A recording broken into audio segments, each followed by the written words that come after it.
शिव भगत हो या दुर्गा का भगत, सूर्य का भगत हो चाहे गणपति का भगत, कोई भी क्यों ना हो, एकादशी के दिन व्रत करना चाहिए। जो व्यक्ति भोजन करता है वह पशु से भी नीच है। ब्रह्म विवर्त पुराण में महाराज युधिष्ठिर कृष्ण संवाद में लिखा है कि महाराज युधिष्ठिर के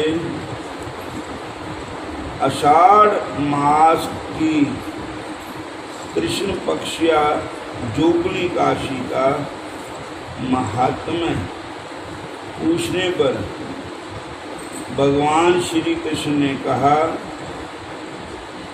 समस्त पापों का नाश करने वाली एकादशी तिथि और महापाप विनाशिनी संसार बंधन से मुक्ति देने वाली एकादशी अर्थात महीने के कृष्ण पक्ष में हो चाहे शुक्ल पक्ष में हो, गौ चाहे चिट्टी हो चाहे काली हो, गौ का दूध तो सफेद ही होता है। एकादशी चाहे चांदने पक्ष दी हो चाहे नेर के पक्ष दी हो, उन्हों का भक्ति प्रदान करती है एकादशी। एकादशी महारानी जो है वो भक्ति हमारे हृदय में पैदा करती,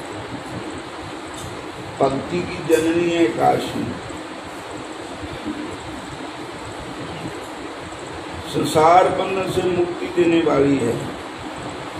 पुराणों में वर्णन आता है कि अलकापुरी का अधिपति कबीर नाम का एक राजा भगवान भोलेनाथ का भक्त था। वह नित्य ही भगवान भोलेनाथ की पूजा करता था। उसका ऐसे नाम का एक हेम नाम का माली था।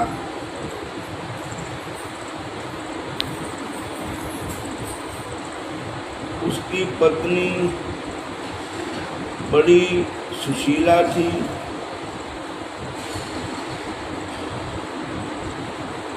उसका नाम विशालाक्षी था। वह यक्ष अपनी उस सुंदर पत्नी पर आसक्त था। वह यक्ष शिव नित्य ही शिव जी भगवान की पूजा करता था। और फूल कहाँ से आते थे? मानसरोवर। बोलो हरे कृष्णा। और माली ने फूल लेकर के कबीर को देने थे। कबीर ने भगवान शंकर भोलेनाथ जी की पूजा करनी। और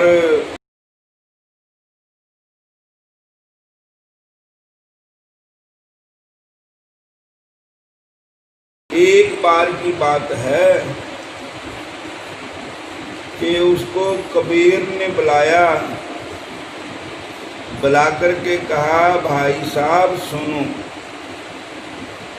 काल वास्ते शिव जी महाराज जी पूजन के लिए फूल चाहिए। आप तो रोज लियांदे ही हो पूजा वास्ते फूल। ते एने बजे ते एने बजे तक मैं पाठ पूजा करता हाँ, ते फुल मिलन तो पहले मिलन पूजा ते पहला फुल चाहिए ते तुसी लैके आओ। तोड़ा बहुत बहुत धन्यवाद है। आप फुल लेके आओ भगवान की पूजा वास्ते। तो हेम माली गया फुल लियान, कहता हजा तो टाइम बथेरा पिया, घर होकर जाने ना चाह का कप पी जन्ने और घर आने ना मिल मुड़ के फिर चलते फुल लियाने। जेड़ा घरी बढ़िया बा फिर उथे पै गया घर आने दे पल्ले, फिर हो गई बल्ले बल्ले। फिर उथे तो देर लग गई जानी, होर बह लो होर बह लो, ए काम कर लो ये कर लो, वो हो गया वो हो गया। तो बंदा इसी तरह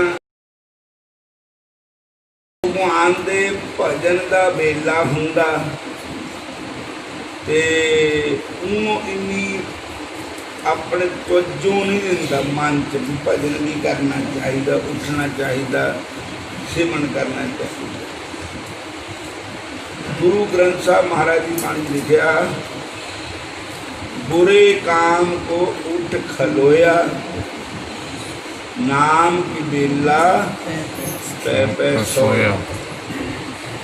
के बुरे कामों वास्ते सुजन हैं, संसार दी गल्लां गप्पां मारन वास्ते उजड़ने हैं, लेकिन भगवान दे भजन वास्ते सानू पाप कर्म साडे मोर घेर लैंदे।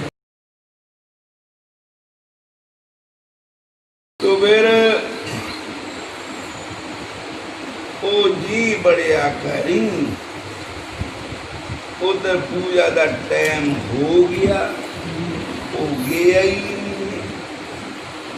जदों फिर पूजा का समा पहुँच गया, पूजा कर ली भी जिदा करनी थी माड़ा मोटा। फिर उन्होंने कहा भाई वो बंदा देखो कितना है। राजा नूं उसदे पर बड़ा गुस्सा आया। आया था जिस बात को भूल गई वो बात, साहिब को कैसे मिलोगे खाली दोनों हाथ। के तेनों भेजा था फुल लियाने, तू बढ़ गया घरी जाके। इतना ही बंदा रब ने भेजा था नाम जपन वास्ते, भजन करने वास्ते, तो पैर गया उल्टे कामों च। इत्थे भजन की न सुझदा। इसके अलावा क्या होया कि कबीर जी ने दूध भेजा ऊन लियान वास्ते। तो फिर वो आया तो प्रणाम करके कबीर के पास आकर खड़ा हो गया। उसे देखा कबीर क्रोध से बोले,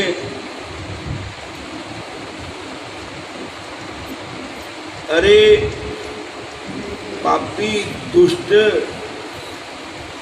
तू मेरे परम आराध्या भगवान शंकर की अवज्ञा करके विषय भोगों में लगा रहा, इसलिए मैं तुझे अभिशाप देता हूँ कि तुम जिस शरीर का अभिमान करता है उस शरीर को कोड़ फूट जाए, तेरा शरीर कोड़ी हो जाए। एक कबीर ने शाप दे दिया, अरे जीव तुम इस स्थान से गिर जा, अधोगति को प्राप्त हो। कबीर के अभिशाप से वह हेम माली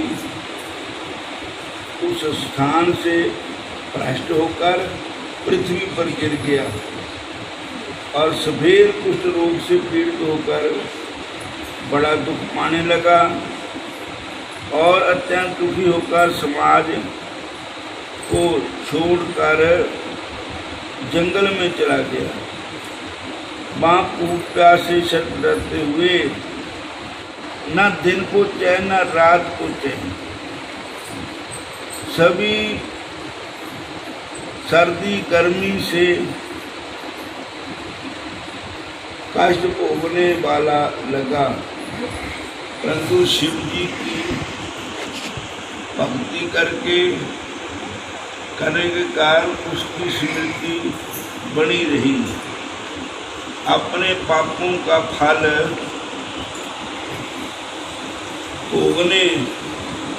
भोगते हुए भी उसने पूर्व कर्मों को याद कर भूला नहीं। वह दुखी होकर वनों से घूमते संयोग से हिमालय पर्वत पर जा पहुंचा। वहाँ महान तपोनिष्ठ मुनि श्रेष्ठ 7 कल्प तक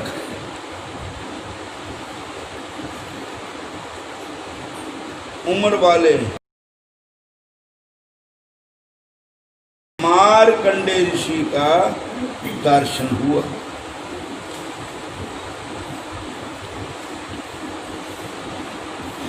मुनि श्रेष्ठ 7 साल की उम्र वाले मार्कंडेय ऋषि का दर्शन किया। उसने दुर्गति में बड़ा होने के कारण दूर से ऋषि को प्रणाम किया। उसी से दुखी होने वाला परम दयालु मुनि ने अब कोड़ी को अपने पास बुला लिया और पूछा, आपके इस भयंकर रोग का क्या कारण है? तुमने ऐसा कौन सा निंदित कर्म किया जिसके कारण तुम्हें ऐसी बुरी बीमारी ने पकड़ा? ये बात सुनकर हेमाली ने कहा, हे मुनिवर, हे दयालु, मैं जक्षराज कबीर का माली था। हेमाली मेरा नाम है। मैं नित्य नियम से मानसरोवर से जाकर फूल पूजा के लिए ले आता था। एक दिन घर के कामकारों में फंस गए और फूल नहीं पहुंचा सका, तो मेरे मालिक ने मुझको श्राप दे दिया कि पूरी हो जा। हुण आप ही कृपा कर सकते हैं, मेरा कोट ठीक कर सकते हैं। उन्होंने कहा कि आपको भगवान की कृपा हो जाएगी। आप एक काम करो, एकादशी के दिन व्रत करो ठाकुर जी का, बस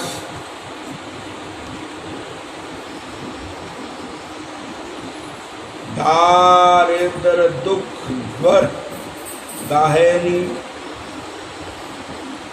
संसार सिंधु